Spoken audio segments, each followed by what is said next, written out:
Bonjour à tous, je m'appelle Chloé Satinet, je suis chercheuse au sein du Lourim et aujourd'hui je vais vous présenter ce sur quoi je travaille.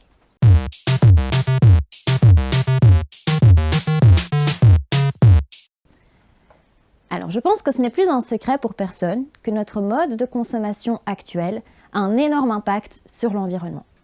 Heureusement, nous en sommes de plus en plus conscients. Il y a un nombre grandissant de consommateurs à la recherche de produits pas, ou en tout cas peu nocifs pour l'environnement. Malheureusement, par contre, nous sommes encore énormément poussés à la consommation. Le fait que nous effectuons nos achats en ligne ne fait que faciliter l'utilisation de technologies pouvant pousser à la consommation. C'est par exemple le cas d'une technologie bien particulière, celle liée au système de recommandation. Alors, c'est quoi un système de recommandation? C'est une technologie qui vise à recommander des objets, par exemple des produits, à des personnes, mais bien évidemment pas n'importe quels objets.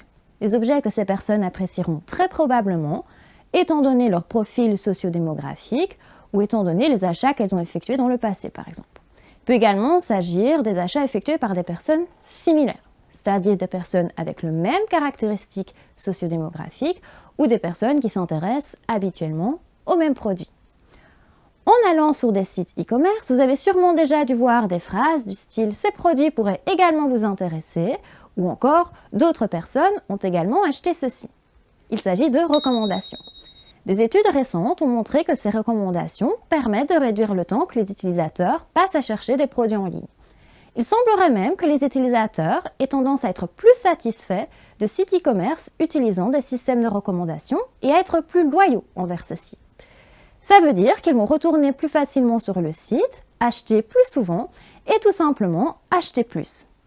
Il faut savoir que jusqu'à présent, les systèmes de recommandation ont surtout été développés avec pour objectif de satisfaire les clients de façon à ce qu'ils achètent plus et d'augmenter du coup les bénéfices des plateformes e-commerce. Mais pourquoi ne pas utiliser ces technologies avec un autre objectif? Notamment celui d'aider, d'encourager l'utilisateur à consommer mieux, en leur recommandant par exemple des produits durables, susceptibles de les intéresser, étant donné ce qu'ils ont déjà consulté en ligne ou ce qu'ils sont en train de consulter. C'est l'objectif que nous nous sommes fixés. Toutefois, pour construire un tel système de recommandation, nous devons être en mesure d'identifier quels sont les produits durables dans un ensemble de produits, c'est-à-dire ceux à impact environnemental faible. Et ça, ce n'est pas si simple que ça. Il faut savoir que pour mesurer correctement l'impact environnemental d'un produit, on doit appliquer ce qu'on appelle une analyse de cycle de vie, qui est une analyse longue, complexe et coûteuse. C'est pour cela que pour le moment, on utilise plutôt des tas de labels différents pour identifier les produits durables, ce qui n'est pas si simple.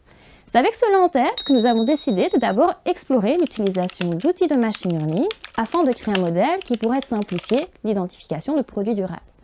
Une fois que nous serons en mesure de faire cela, la prochaine étape sera alors de créer un algorithme de recommandation favorisant les produits durables dans les recommandations, mais faisant en sorte que les recommandations restent bien pertinentes pour les utilisateurs. C'est-à-dire qu'on continue bien à leur recommander des produits susceptibles de les intéresser. Une fois que cela sera fait, nous analyserons également si les changements que nous aurons effectués au système de recommandation pourraient vraiment avoir un impact sur les achats des consommateurs, c'est-à-dire sur les quantités achetées ou sur le caractère durable des produits achetés. Voilà ma recherche résumée en quelques minutes. Si vous voulez en savoir plus, si vous avez des questions ou si vous avez des remarques, n'hésitez pas à me contacter.